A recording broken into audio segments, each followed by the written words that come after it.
And good evening, and once again, welcome back to another edition of the Shadow Gallery. I am, as always, your host, James Donnelly.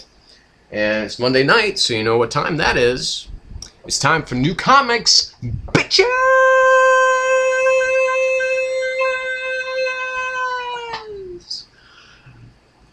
And we're going to play with the format a little bit tonight, but first, just a couple of things. I don't know how many of you even have access to the show or have seen it, but if you have, I would like to know your thoughts, and if you haven't, you should probably watch it if you have access to it, and that is the sci-fi original program Alphas. Basically, those of you who are fans of the superhero genre, even though these technically aren't superheroes, kind of the post-human world, like we all are for the most part. I think we get a big kick out of this show. It's very smartly done. I wouldn't recommend it if I thought it was just, oh well, this is just kind of garbagey, superhero TV. Like the last couple of seasons of Heroes. So basically this show is like the first season of Heroes before it got all shit, and that's what I think is really cool about it. So it's just a neat show. It's really fun. It's really cool. Good drama. David Strathairn is he's always good. I'm not going to get into this too much. I'm not going to talk about The Dark Knight Rises at all, as far as the film is concerned, but I do have to talk about a little bit about the horrific Aurora, Colorado shooting. And I'm going to talk about it like this. I'm wearing this shirt tonight, my Batman shirt, the only one that's clean left from this weekend, because I've been wearing them all weekend, in essentially solidarity, as a show of some kind of solidarity between myself and those people who lost their lives or who have been wounded, some of them still in critical condition, which is why it says still at least 12 dead, because there could be more. I'm not going to talk about this or that, reasons why, gun control issues, so on and so forth, because that's not what I'm here for. I'm here for just, basically, like I said, this is just me saying, I'm with them out there, and I recommend to all of you who also feel like you're with them, because I guess the reason being, the two main reasons that really struck home with me about this is that, first of all, this could have been me. I think, and I'm not trying to be selfish about this, believe me. I'm not trying to make it about me at all. It's just that I feel, one of the reasons that I feel so much anger and frustration and sadness about this is because this could have been me or my wife or my friend that was sitting with us in the theater, because it could have happened anywhere. And also because these, for the most part, I think were people like me.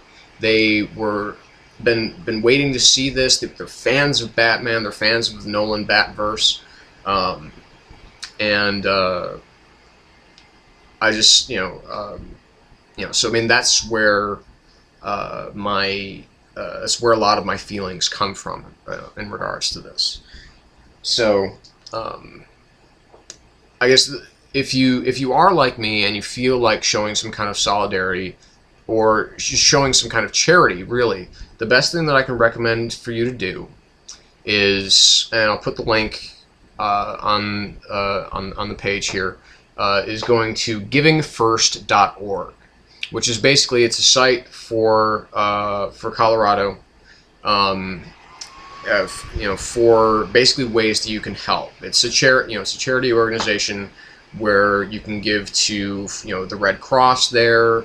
You can give to other charities. The one that I gave to was to the Aurora Mental Health Center. It was a small donation, but every little bit helps. And the reason that I chose that one specifically is because this is an organization that's going to be devoting a lot of its time and a lot of its energy to a lot of grief counseling in the coming weeks and months. So that's something I do recommend. You know, do it if you can. If you can't, you know, I understand. It's a fucking hard time for us all. So that's it. I'm getting into comics now.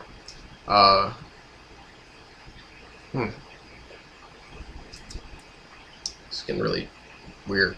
Anyway, not the water, just my straw doesn't want to work for some reason. Anyway, so comics. Okay, the first thing I'm going to talk about is a comic that I finally got last week from Amazon, and that is The Score.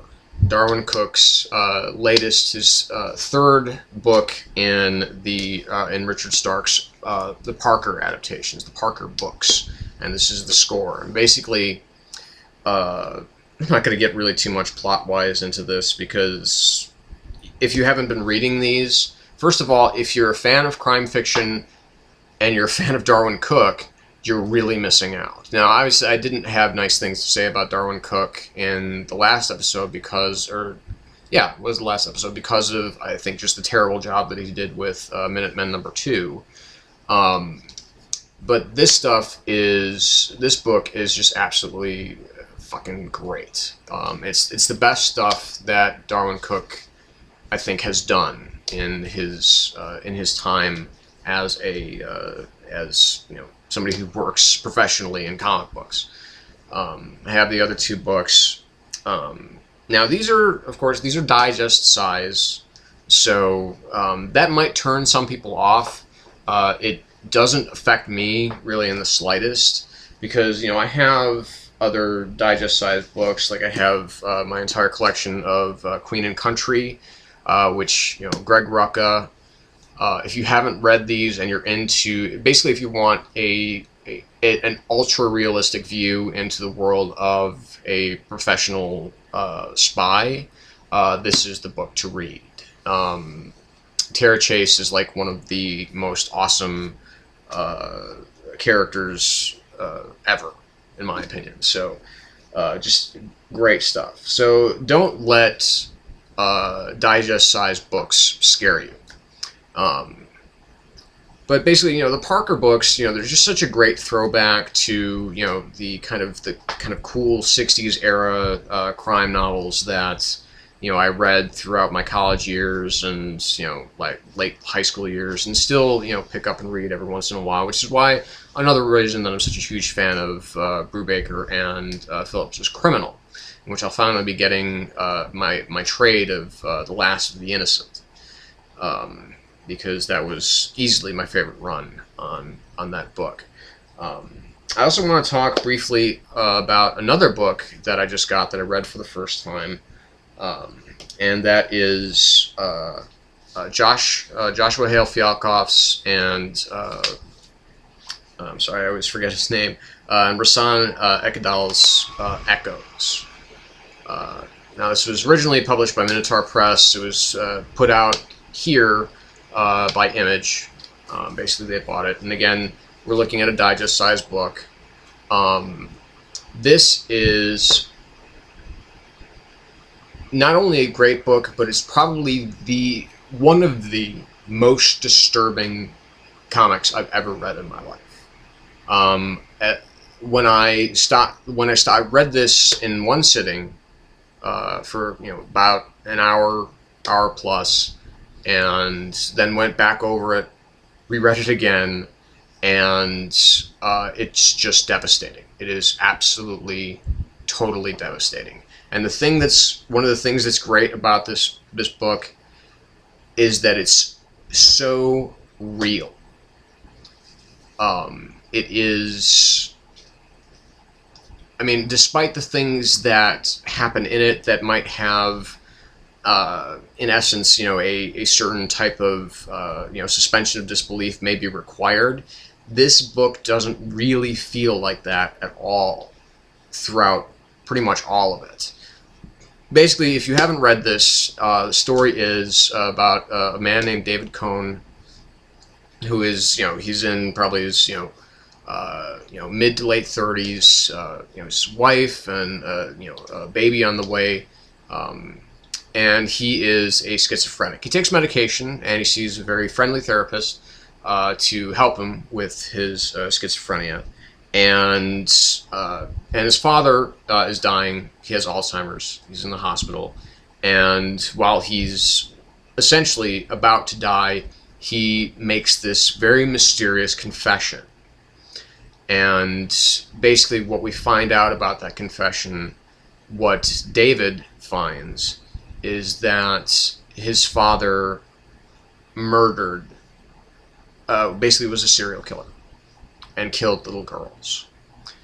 And the book, for the most part, is basically about David dealing with that, dealing with his schizophrenia, dealing with the auditory and visual hallucinations that he has that come out of this, and basically, wondering if, because his father was a schizophrenic too, and wonders if the mystery of this book is really whether or not his schizophrenia was the only sickness that his father passed to him. And it's a remarkable piece of work. Rodan Excel's art is just fantastic. It's not a horror book, but could easily be recognized as one because of just the pure emotional horror of this book. And that's, because there's nothing otherworldly here. There's no superpowers. There's no, everything that we see that is truly horrifying is just part of the human condition. And that's what's so great about Echoes. So if you have the means, pick this up. It's pretty inexpensive. Again, I know it's digest size. It was originally printed, full-size comic. If you get your hands on the back issues, whatever. Do whatever you need to do, but read Echoes. Because Joshua Hale-Fialkoff has, in the last, since August, or since September of 2011, has become one of my favorite comic book writers ever. I'm dead serious. His stuff, just on iVampire. I also have his book, Elk's Run, right here, which is just a fantastic site. Bought it used. It was from a library. Figured they needed the money. And just, some of the stuff, like I had the issue, the Top Cow pilot issue of Alibi that he did, and also the Test, which was his most recent one that I couldn't find in stores, but I bought it through Comixology. And just, his stuff is just great. It really is. It almost makes me look forward to maybe reading some of the stuff that he's going to be doing with Doctor Who, which I'm understanding that might actually, I don't know if, I still don't know if that's definite or not yet, but I think that it is for the most part. But anyway, so let's move on to actually like this past Wednesday's releases.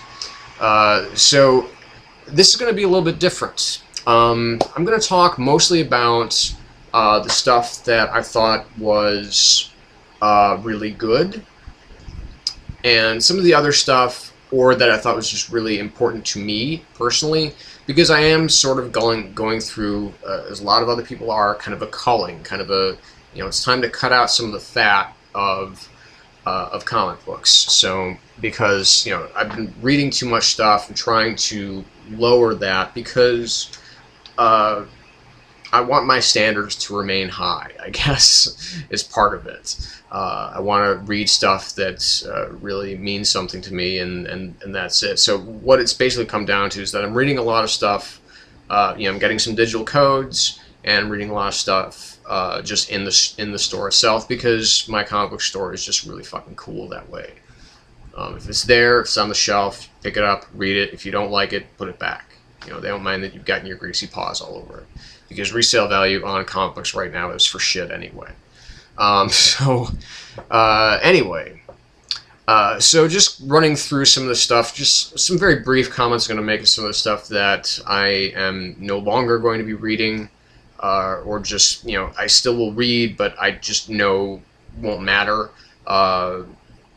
Avengers versus X-Men #7, stuff happened, and that was it. That's really all I have to say about it. It had no lasting impression on me whatsoever. And, you know, and I think I read it twice, and I honestly, I can't remember anything other than, okay, well, this is Wakanda, and Black Panther is really, really pissed off about what Namor has done, as far as flooding Wakanda. So yeah, he's in deep shit, and deservedly so, as far as Namor is concerned. Does make me question, of course, the sanity of these, you know, of the X-Men, these, you know, these superheroes that are essentially declaring war, and it's just going in just such a fucked up direction that I just don't care anymore, because none of the actions are consistent with these characters that I feel is of any value, because I know it will just all be either retconned, or it'll be, you know, blinked out of memory, you know, to Groff. And those of you who get that, I applaud you. So anyway, what else did I read? I flipped through, before Watchmen, Silk Spectre #2. Again, meh. You know, it was just very kind of like, okay, well, you know, there's some interesting stuff that Amanda Conner does. It never quite gets to the point that it needs to get to. You know, like there's, you know, this kind of plot about, you know, mind control through LSD by, like, evil music executives to get more people listening to shitty music or something like that to keep their sales up. And, you know, it's all taking place in San Francisco, and, you know, Laurie's having a lot of sex, but, you know, no, like, really kind of, you know, it's just, it's not, you know, at least, you know, Alan Moore and Dave Gibbons didn't shy away from the nudity aspect, which, you know, it's like, I can't believe that this has been, so far, so the issues that I've read, they've been pretty prudish, with the exception of the actual content. I mean, then you have something like fucking, you know, you have, you know, Minutemen #2, which was just so over the top, like, not obscene, but just so over the top in its ways of, like, kink and just that kind of shit. It was just nah. Catwoman #11. I'm done with that book, especially now they've got a different artist on it. Guillaume March isn't. I don't know if he's just stopping doing it or what. Or if it's just a guest issue, but it's just I was taking a look at the art, and, you know, it was not good art. So I was just like, fuck it, forget it. I'm through with this book. It's not interesting me anymore, really, at all.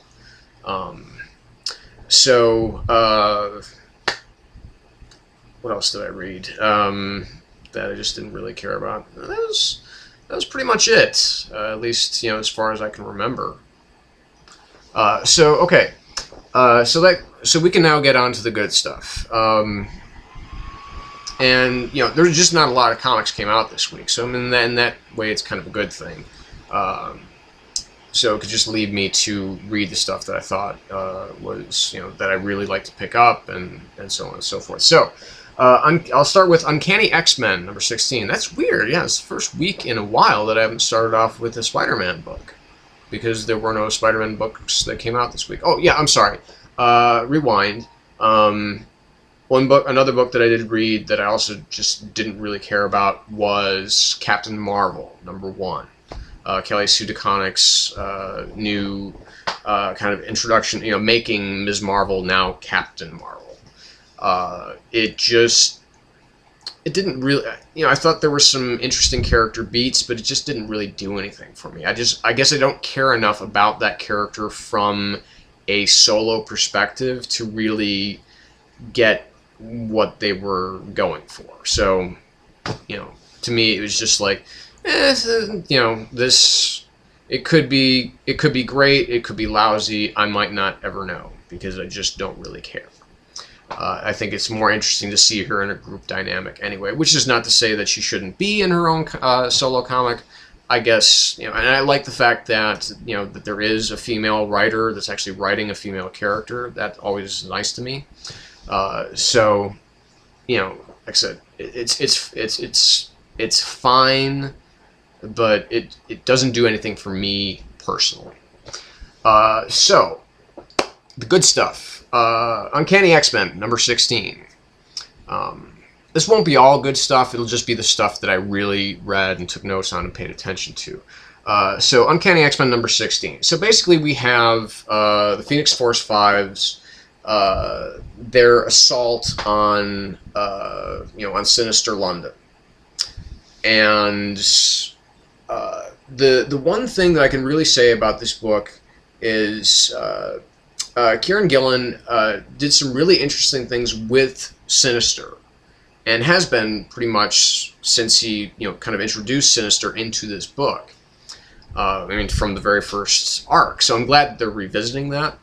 And they're revisiting the character, because Mr. Sinister is a really good villain. And I think Kieran Gillen has made him more of a significant villain. I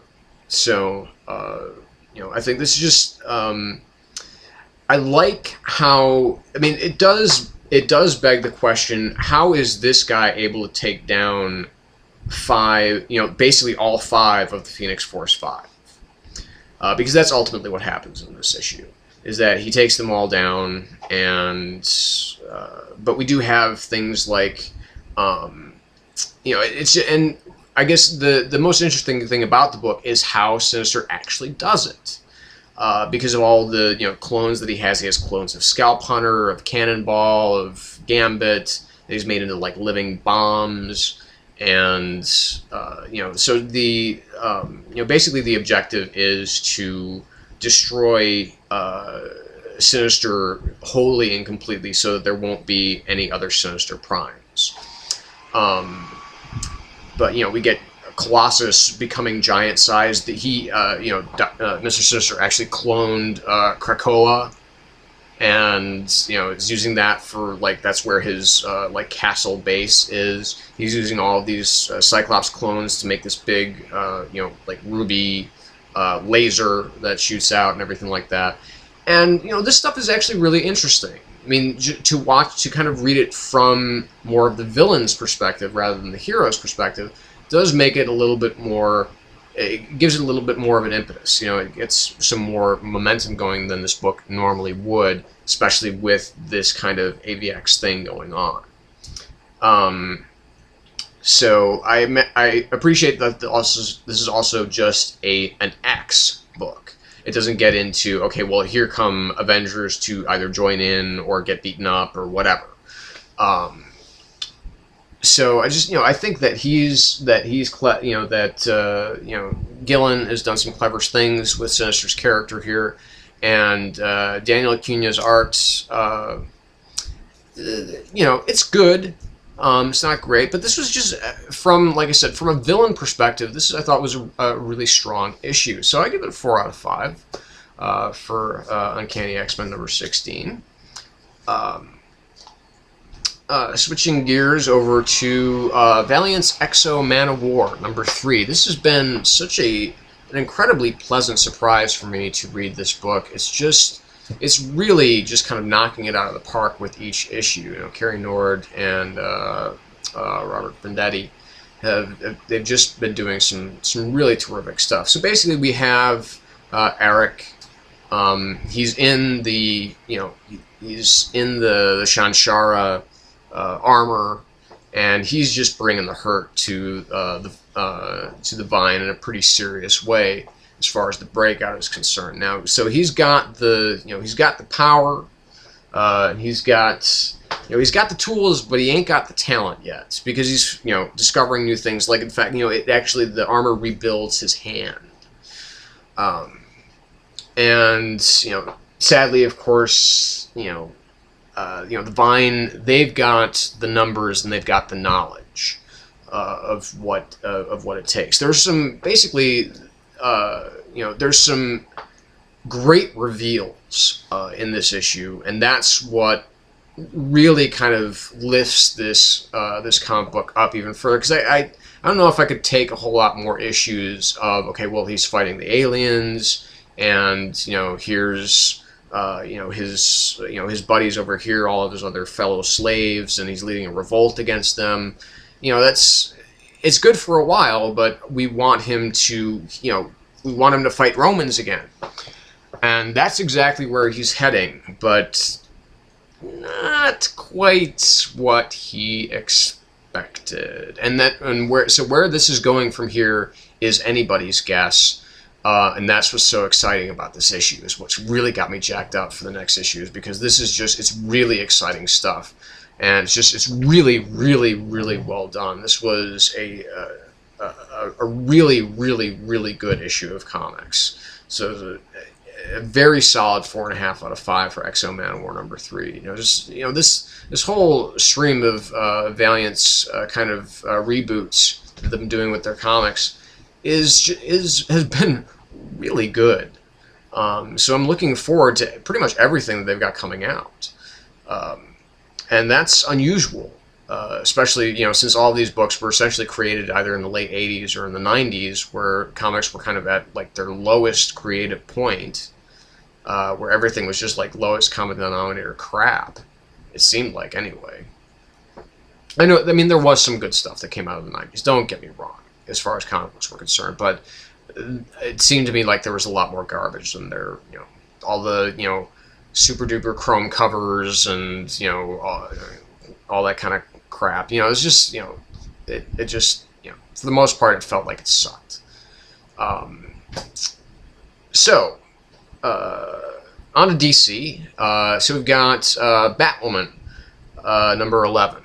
Finally. Okay, so they've stopped with the disjointed time narrative, and they basically put all of the characters, even though the characters' beats are segmented, they, at least they put them all pretty much at the same time. So we've got everybody from, from Batwoman to Bet, and Morrow, and it begins in this really, it's kind of the end, the end of the previous issue. Starts with Sune's, kind of transformation, and it's like, this is just, it's another bad person, and got Lorna, doing some murder, and Croc as well. Falchion is dead.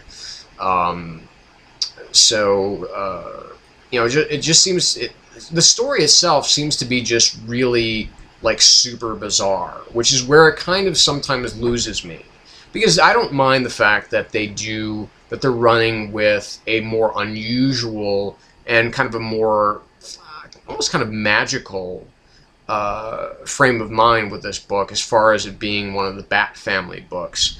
But I think this book needs to kind of start grounding itself and get back down to earth a little bit. I mean, it was better when J.H. Williams was doing the art, because you felt more connected to it for whatever reason, because the more fantastical things got, at least if they didn't make so much sense, at least they looked beautiful. And in this, Trevor McCarthy's art really took a nosedive in this issue. I felt that this was just, it just did not look good to me at all. So that bothered me a lot about it too. But there were some really nice moments. There were some, I felt, kind of unnecessary moments a little bit. But of course, Bet kind of waking up from the coma, when Joshua, puts the mask on her and everything like that, and so that kind of lays the groundwork for Bet coming back into this comic in obviously a more living way, a more functional way. But for the most part, this was just kind of an underwhelming arc as a whole. So I appreciate what they were trying to do, but it just didn't work to me. So this was about a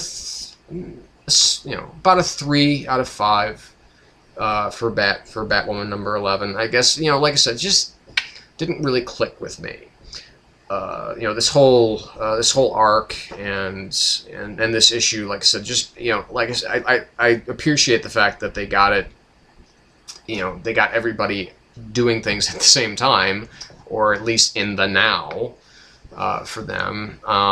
You know, I'm liking, you know, Agent Chase's stories more on kind of her point of view, so on and so forth. So I guess that's where it kind of needs to get back to. I would like to see more stuff with Chase and the DEO and Batwoman and them working together. So more DC Wonder Woman, number 11. Now, so this I had a lot of hopes for, because, okay, I mean, the previous issue, number 10, was excellent. It was a great issue, and I thought, okay, well, since Cliff Chiang is actually returning on art here, this has got to be even better, right? No. This was a very... here's where this book is losing. I think that Brian Azzarello, you know, started off with a great plan, and it's had its ups and downs, more ups than it has downs. But where it's kind of losing me now is I'm not getting any real sense of the threat, because we have the Greek gods, and everybody's getting all pissy, you know, particularly Hera, about Zola's baby, you know, and that's, you know, basically going to be a demigod. You know, so in this issue, you know, we've got you know, Apollo and Artemis, Artemis, excuse me, but not the Artemis of, you know, like the regular DC universe. This is actually Artemis, the Greek god. So, you know, we have Lennox. You know, he's kind of like to me, he's like a cross between John Constantine and the Thing. Especially his body seems to be just kind of like made out of rock, and he's, you know, kind of like a you know, a snarky you know, Brit that smokes a lot. That's all he really seems to bring to the table. I mean, Chiang's art is tremendous. It's lovely, but like I said, it's just not giving me any sense of real danger. There doesn't seem to be anything that's really ramping up the suspense for me. I don't feel like anybody important's really going to be losing anything here. And I was feeling that before, and now that's, you know, when Wonder Woman was in Hades, particularly, but now that's going away. So they need to kind of get back on track here. Something needs to happen that brings us back to kind of where the series was going originally. I think it's still heading there, so I'm obviously still willing to give this book a chance, but I'm nervous as to where it's heading. I think it's going to not pay off in a very interesting climax, and that's what I think scares me the most. So, but now we're going to get on to our picks of the week. I was very, very torn between these two books, but ultimately I think one was just perfect and one was just about there. So I'll talk about the one that was not, again, a brilliant issue of comics, but didn't... I'm not saying that there wasn't any particular thing that it didn't do for me. It just wasn't the same caliber as what ultimately my pick of the week is. So the first one we're going to talk about is Saga number 5. I'm so fucking happy that Brian K. Vaughan is writing basically a sci-fi series, because he's never really done this before. I mean, obviously, you know, he's done you know, these fictional, you know, kind of science fiction-y type worlds, but nothing to this extent. I mean, everything's been very human-based. I mean, with Ex Machina and with Y the Last Man. I mean, these are kind of high-concept ideas, Runaways again, but then that's ultimately still part of the Marvel universe. So, but it's still a great still a great book. And of course, I still haven't read The Pride of Baghdad yet. I haven't read. I also I have of course read, because I own Doctor Strange: The Oath, and that's one of my favorite things that Brian's done, particularly. Just because it's so well done, and Marcos Martin is just such an amazingly brilliant artist. But I mean, just when you have your opening page drawn so, just rendered so amazingly by Fiona Staples, you have a robot sitting on a toilet who has a TV monitor for a head, and he's reading a romance novel. That to me is it's like the perfect summing up of everything that Brian K. Vaughan is doing with this title. Is that basically he's saying, you know what, I'm going to have as much fun with the ideas in here that I possibly can, but I'm also going to challenge the living shit out of you, and I am going to make you love this book whether you want to or not. And that's really what I feel about Saga, is that you just can't help it. You can't help but fall in love with these characters. I mean, you have these two fantastic leads in in Alana and Marco, and here we have Marco really cutting loose here. I mean, he's just he has drawn his sword and he is ready to do battle, and that's it's something that I'm so glad that that Vaughan touches on this later in the book, that this was not an easy decision for him to make, to defend, to fight, to use violence to defend his family. And when he does use violence, this is not somebody you want to fuck with. And I even love it that he gets into this kind of almost, I hate to use the word kind of berserker rage, but that is really kind of what's happening. Fucking air conditioning.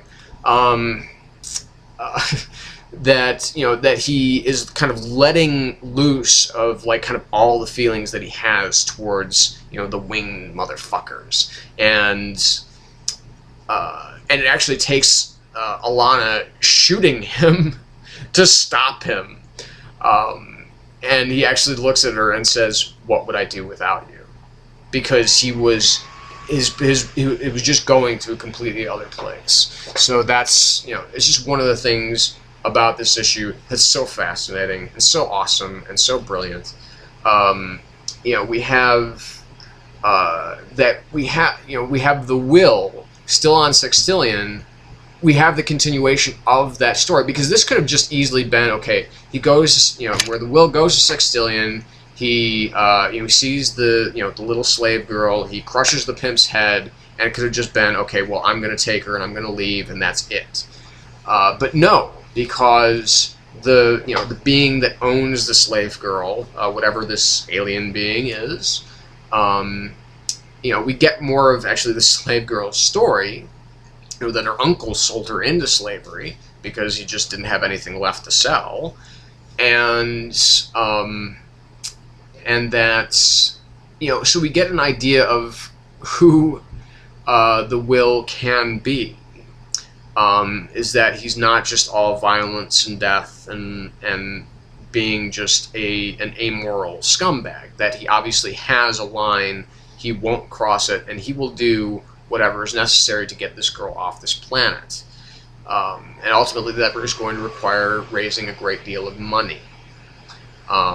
Because he can't just take the girl, because if he just tries to take her, this implant in her body will essentially cause all of her blood to stop flowing, and she will die a very horrible and agonizing death, as her owner tells the will. And of course, the owner is also holding Lying Cat, and Lying Cat, the will looks to Lying Cat when her owner says this thing about this implant, to see if, okay, is she bluffing? And Lying Cat does not say lying. so he knows that it's true. So he's got to raise some cash so he can get this girl off this planet. And so he contacts, he contacts the Stalk, and the Stalk has run into some problems of her own. Now, this book didn't have the inner monologue from Hazel. I kind of missed that. But it did have her first bits of dialogue, I guess, as, you know, an actual being on the page, because for the first time she kind of laughs. And that, to me, is just, it's such a, I dare I use the word, humanizing moment for these two new parents who have just heard their child laugh for the first time. And to them, this means that things can be okay. And it's just, it's such a simple thing, but it's just one of these things that makes you latch on to these characters even more. There's not a character that's in here, you know, whether it's Prince Robot the Fourth, or, you know, the Will or the Stalk, or, you know, just any of these characters that is just kind of thrown aside. Vaughn takes the time to build these characters, give them a life of their own, even if he snuffs them out in the same issue. I mean, so that, to me, is, it's the benchmark of what a great writer can be. And how a great writer can write things, which is why, you know, this was so close. I mean, it's a 5 out of 5. Very, very, very solidly a 5 out of 5. And it's just about perfect. But there was a book this week that was more perfect. And that was my pick of the week, Daredevil number 15. Daredevil number 15 is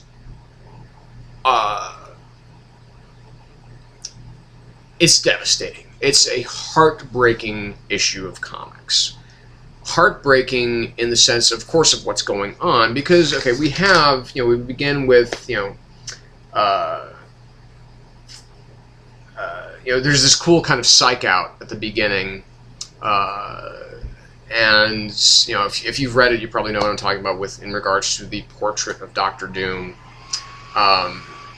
And, you know, Beltane, they're basically looking at, you know, getting at the secrets of what, of how Matt Murdock can, you know, how he's developed this radar sense. They want to know how he can do that, because it will make, ultimately it will make Doom stronger, even if it's just for him, and, you know, maybe for his army, whatever. But it will, you know, it will increase Doom's capabilities, and that's what this is really about. It's not just about, you know, the reparations, as Beltane says, but it is, you know, it's about other things as well. It's about making, you know, Doom and Latveria a stronger force. But we ultimately have Matt Murdock is trapped within his own body, his own mind, because he can't feel anything. He senses nothing. He cannot, you know, so nothing is working. I mean, all he can do is think. And so one of the extraordinary things that Mark Waid does here is, and a huge shout out to Javier Rodriguez's colors in this issue, because the use of color in this issue is incredibly important. And that's not to discount just the kind of the majesty and beauty, the heartbreaking beauty of Chris Samnee's art in this issue. I don't know if I've ever seen him do better work. And that's saying a lot about Chris Samnee, because he is just absolutely just stunning. But, I mean, basically what we've got here is, we've got, like I said, Matt Murdock. He is just stuck within his own body. He can't feel anything. But every once in a while, something will slightly come into focus. And this brings on great anxiety to him, because for the first time in his whole life, he's got nothing to depend on except his own mind. He is locked inside of himself. He can't feel, he can't smell, he can't taste, he can't touch. He can't hear. I mean, there's just, I know that I said there's one sentence I said twice, so forgive me. But, that he is just, he's a prisoner in every sense of the word. And he basically becomes, he plays detective within his own mind to essentially kind of not, to figure out how he can become loose.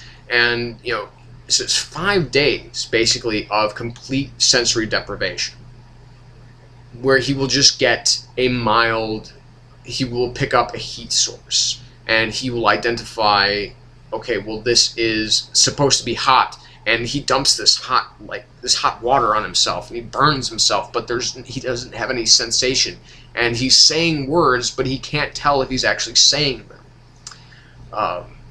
And so, I mean, the horror for him is just growing and growing and growing, but with that, so do his abilities. And he gets, actually, as he says in one part, he hasn't gotten a power upgrade. He's gotten a nightmare. Because some of his senses do start kind of overloading.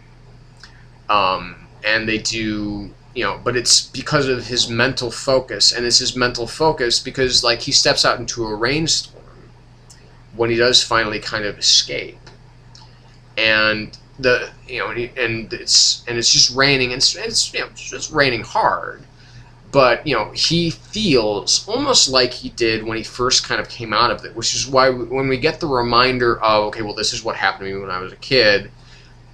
It doesn't seem out of place when Wade writes that in there. That, because he is kind of reawakening his senses almost kind of one by one. And, he knows what he needs to do to escape. And the plan really isn't that difficult, but of course the execution of this plan is what's incredibly difficult because he just like I said, just feeling the rain on his skin feels like, razors cutting through him. It's extremely painful because he's focused so much on this one sense that everything seems to be way more painful than it actually is.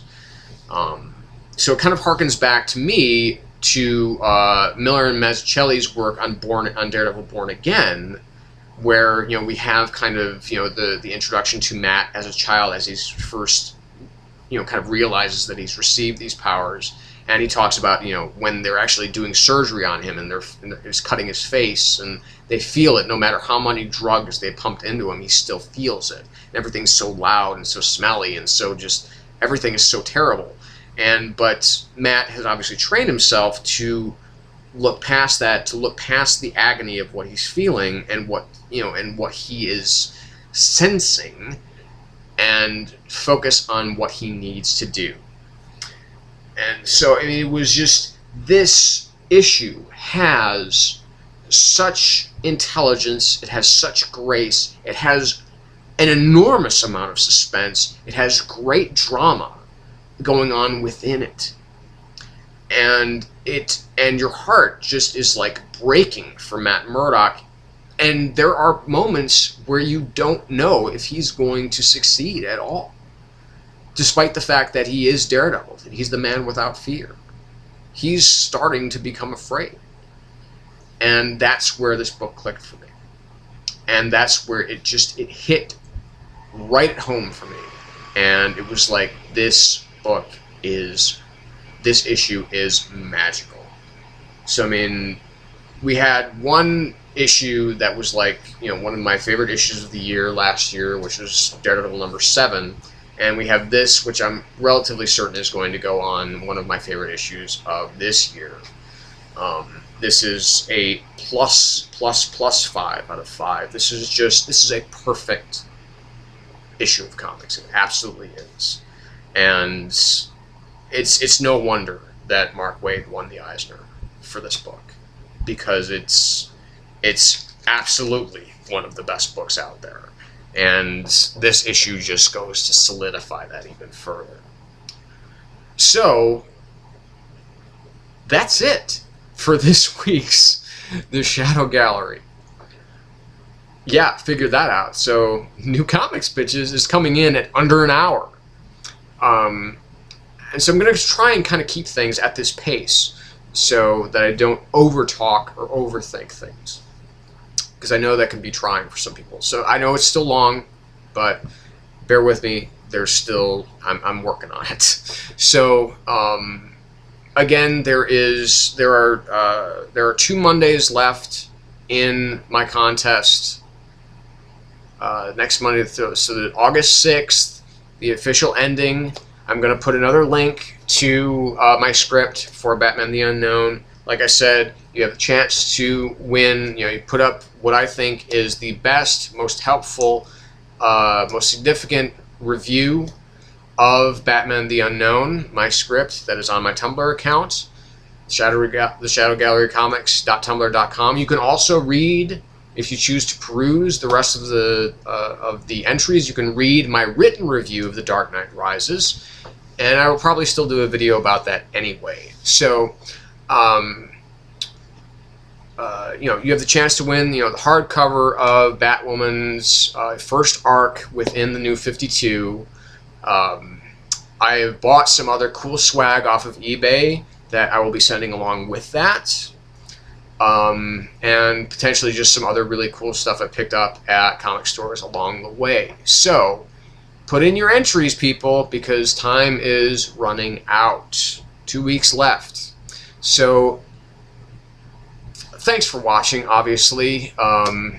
Obviously, thumb it up, thumb it down, comment, criticize, complain. Tell me what you think. I'm willing to hear it all. Just, as always, don't be a dick. So, I'm James Donnelly. This is the Shadow Gallery. Obviously, if it's your first here, please subscribe. I'm going to be here every Monday doing the new comic book thing with the new comics bitches! So, and if you're here, for the first time and you are female, don't let the bitches thing fool you. It's more like, you know, on Breaking Bad when Jesse Pinkman says, bitch. You know, it's not meant to be it's not meant to be a slur against women. Okay, so please try and don't hold that against me. So, again, James Donnelly, Shadow Gallery, reminding you to stay in the shadow.